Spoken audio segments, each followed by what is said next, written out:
Shalom. Giving all praises to Yahweh Bashim Al Shai. Double honors to the apostles, bishops, and elders of Great Millstone. May Yahweh Bashim Al Shai's peace be bestowed unto you, hopefully elect. I'm your brother Yahweh Call from Great Millstone, Orlando. And pretty much just going to be just some news updates concerning prophecy. Understanding the times that we're in. While for the most part, 2/3 so-called Negroes, Latinos, and Native American Indians are completely oblivious to their surroundings. They have no idea what's going on, what's getting ready to happen.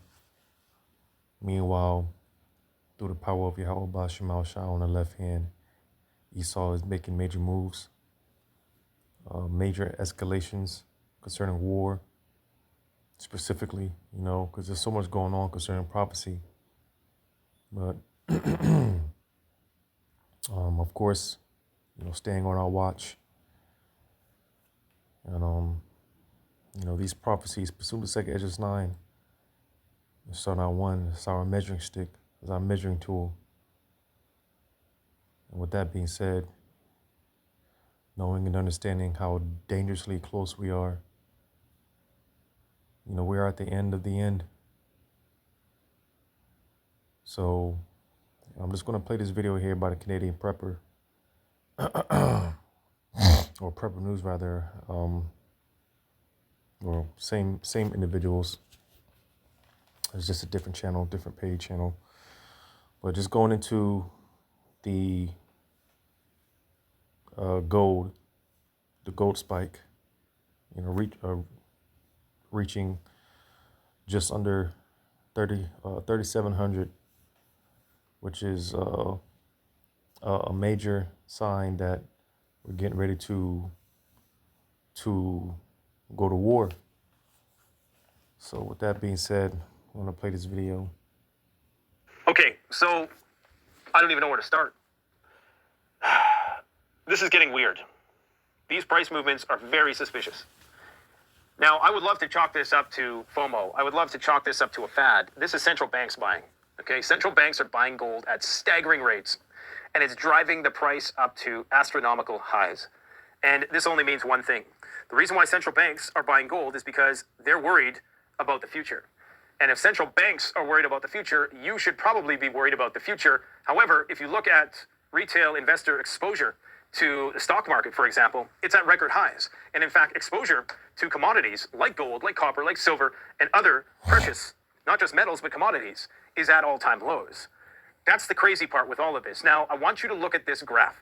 This is a commodity super cycle graph. This tells you everything you need to know about the correlations that we're currently experiencing with precious metals and just unrest around the world. But look, before that, let's just put this in perspective. This is how I like to explain it to people, okay? So we're talking back down here, we had one war going on. This is back in the 1700s. Instead of saying the 1700s as in century, I'm referring to it as the gold price. Back in the 1700s, we only had one war. And it was with the Russians and the Ukrainians. And they were fighting over some pipelines and stuff. And then, as time went on, we decided one war wasn't good enough, and we kind of plateaued along the 2000 level. Remember, Russia started getting sanctioned. They started seizing assets. All of a sudden, we have another front open up in the Middle East, and that starts to hike things even further. Civil instability. We had a Trump assassination in the run-up here, and we had gold cresting here at 2,800 an ounce, and Trump got elected, and it went back down, but not for long. Everybody thought that this was it. We're going to be told all the secrets of Fort Knox and all the secrets of the universe, and crypto was in, and we're going to get a hold of the financial system, but nope, we went right back to fighting World War III. In fact, we opened a new front, or not a new front, but we opened a new dimension, and that was the trade war with pretty much everybody. In addition to that, we had Pakistan, India flare up at this time, we had the Iran war, and here we go now, just in the last few days, we have a massive conglomeration of warships in and around the Venezuela region, which is suggesting yet again another war. Now, war is inflationary. So you're basically building stuff just to destroy it. It's incredibly destructive when you build stuff and you have to invest energy and human resources into that stuff and you just blow it up. Well, that's going to raise the price of everything else to do this stupid thing that you're doing. Now, this is an incredibly important graph that doesn't get enough airplay. It's showing you that at every major war, there is a peak in commodities. So that could be, not only strategic reserves of oil and food and medicine, but indeed precious metals, copper, platinum, silver, gold, things like that. We see peaks during the War of 1812 and Napoleonic Wars. We see another peak during the Civil War of commodities. Things are running scarce because we're building stuff just to blow it up. Then, of course, it crashes, long depression, and then we have another commodities peak. And this isn't necessarily a depression per se. It's just showing you because it's not necessarily correlated with the stock market, right? In fact, it's almost inversely related to a certain extent.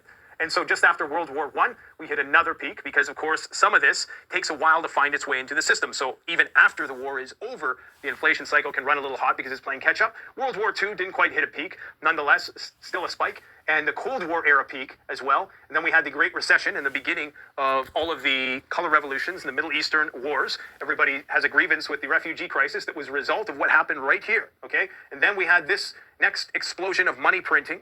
And so everybody reinvested into the stock market, cranking it to all-time record levels of valuation, like we're seeing right here in the Shiller PE ratio. This means that we are in the second most overvalued market in history, next to the dot-com bubble. And there are many metrics to suggest, depending on how you look at this, that we're far worse than the dot-com bubble, because in addition to that, we have a lot more debt.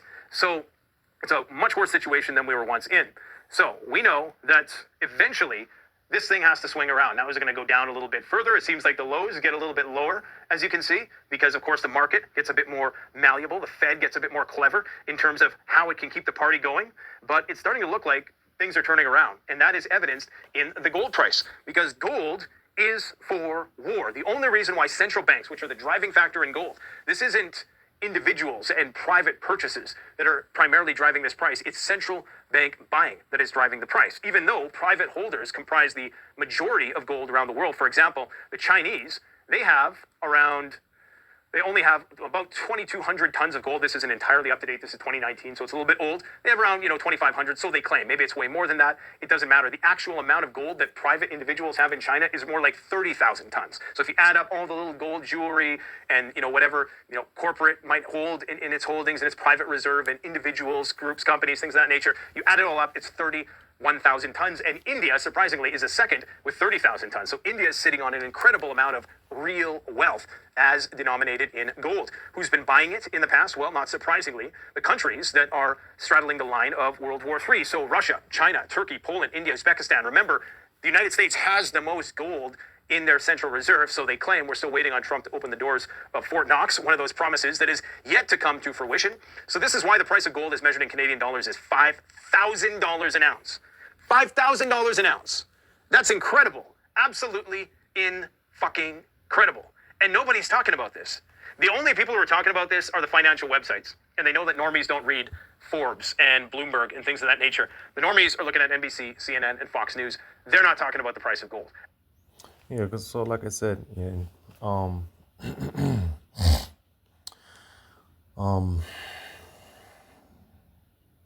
this is a major sign. For one, when gold spikes like this, it just goes to show you how more and more that the dollar is being devalued. You see, but that's why I kind of let this run and play out. I know it's kind of a lot to take in, but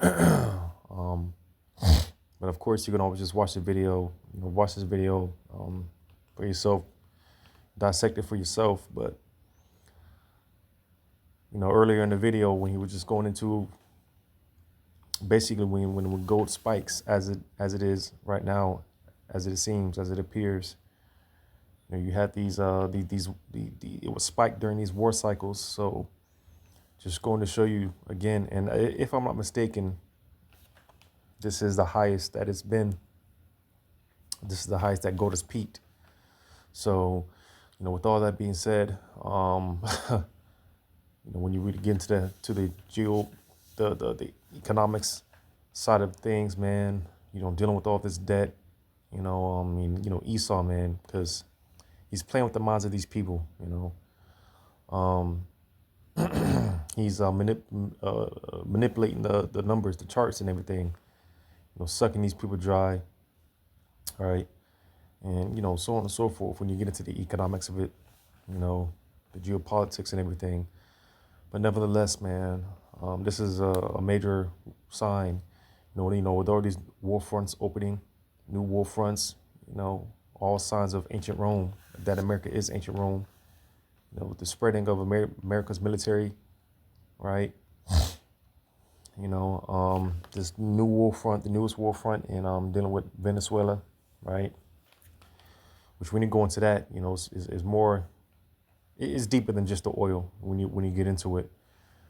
Because that's what Esau does. I'm gonna grab this real quick. And what is that? Isaiah 10. Because if I'm not mistaken, I believe, like I said, when you get into it, it's deeper than just the oil within Venezuela. Basically, what Ukraine is, how Ukraine is basically the backyard of Russia. And this is pretty much why they want they talks of Ukraine joining the NATO, which that would be war. That would be World War III. But it's basically setting up shop in your backyard. That's what Ukraine is to Russia. It was basically Russia's backyard. And it's kind of the same thing dealing with Venezuela. Being that, if I'm not mistaken, Venezuela is allied to Russia, right? And not only that, I do believe China's has I could be wrong, but I do believe China has vowed to basically support back up Venezuela. So I mean, there's a lot of strategic moves, all right, being done, military wise, all right, more wars and rumors of wars. But I'm gonna grab this in Isaiah 10. Isaiah 10, and I'm gonna start at 13. He saith, by the strength of my hand I have done it. And this guy Trump is doing all type of boasting and bragging, all right, and straight up lying, if I may add. Talking about America, just like I said, man. Overall, Esau, he tells the people what you want to hear. All right, tells the people what they want to hear, and they go with it. They go with it. They believe it. But newsflash, America's not the big bad bully on the block anymore. All right, and America's weak. As much as Trump is trying to prop up America and its military, they just had the celebration of the of America's military not too long ago, and here it is. America's coming up to its 250-year anniversary. Trump again. He's trying to like the scripture say, his pomp is going to be brought down low. Because again, newsflash, America is weak. All right, and she's on her way out of here, man. But it says again, for he saith, by the strength of my hand I have done it, and by my wisdom, for I am prudent, and I have removed the bounds of the people, and have robbed the treasures, and I have put down the inhabitants like a valiant man. And this is what Esau, this is his motto, all right? It says, verse 14, it says, in my hand have found as a nest the riches of the people, and as one gathereth eggs that are left, have I gathered all the earth, and there was none that moved the wing or opened the mouth or peeped. And who has control of the whole resources of the earth? Esau, Job 9:24, all right, which the earth has been given to his possession for a period of time, ultimately to fulfill prophecy, all right. But like it says again in Job 9:24, if this is not the man, who is he? Japheth is not ruling anything, all right. But let me just play a little more of this. at least not as much as they should, considering it's up 33% year over year. And this isn't any, run-of-the-mill asset class. Gold to go up 33%. That means that the net value of all the gold in the world, or all the gold in, all the gold in existence, I suppose, or would it be? Is it all the gold in existence? Yes, the sum total of the gold market is around 20. I think it's 23 trillion now. It keeps going up. There was a time when 20 trillion was a big deal. Well, now it is getting very high. All right, so where's all this money coming from? I suppose so. Money is being pumped into it somewhere, but it's not only that. Now, war is inflationary. War requires stuff, right? So it requires things for rearmament, for ammunition supply, to build various reserves, not only of foods and oil, but ammunition and all of these things, right? There's also sanctions and disruptions, logistics. There's the seizure of various assets at play here. So gold, being that there's no counterparty risk, is the ultimate safe haven for all these countries that are straddling the line of conflict. This is telling you that things are incredibly unstable right now. Now, it could only get even more wilder than people think, because take a look at this. Back in the 1970 to 1980 period, I think the price of gold 20x'd during that time. 20x before retracing back down and staying there for, many years, all the way until, the year 2000, right? And so this is where we had this period of stability. We had the collapse of the Soviet Union, and the US, this was their heyday of domination. Now, of course, it started to change after 2011, and, I already told you the story. But this just proves that this bull run could go very, very high. And I'm not approaching this from the perspective of a person who's trying to get you to buy gold. I don't have gold links in the description. I tried that a few times, but I don't know. It's not that I am against it at all. I just rather talk about it without having any sort of dog in the fight. And I can tell you that this is a sign that things are getting really, really unstable, and they're not telling you. This building right here is... So, like I said, man, just to sum it up, man, it's just a sign, a major sign that, hey, whenever you have these gold spikes, it's just a major sign of war. So like I read in Isaiah 10, this is all Esau's looking to do. Man, this is this is him. Psalm 40:1, deliver me, O Lord, from the evil man, preserve me from the violent man. And everything he does, everything he's gotten, everything that he gains is through violence. So that's why this man is in a constant state of war. All right. Which is his blessing. Taking everything by force, by the sword. It says, which imagine mischiefs in their heart, continually are they gathered together for war. So, it's self-explanatory. It says they have sharpened their tongues like a serpent, adder's poison is under their lips. Selah. So, that's the point, man. All right. Being continually gathered together for war, but nevertheless, man, this is just a major sign of escalation. This is, it's a major sign. All right. Some shit's getting ready to pop off. All right. All these new war fronts, wars and rumors of wars, we're in our war cycle. So, any day now. All right. As we always say, man, any day now, any second, this thing can pop off. The Lord wanted this was edifying. All praises to Yahweh Shai. Shalom to you, hopefully, like.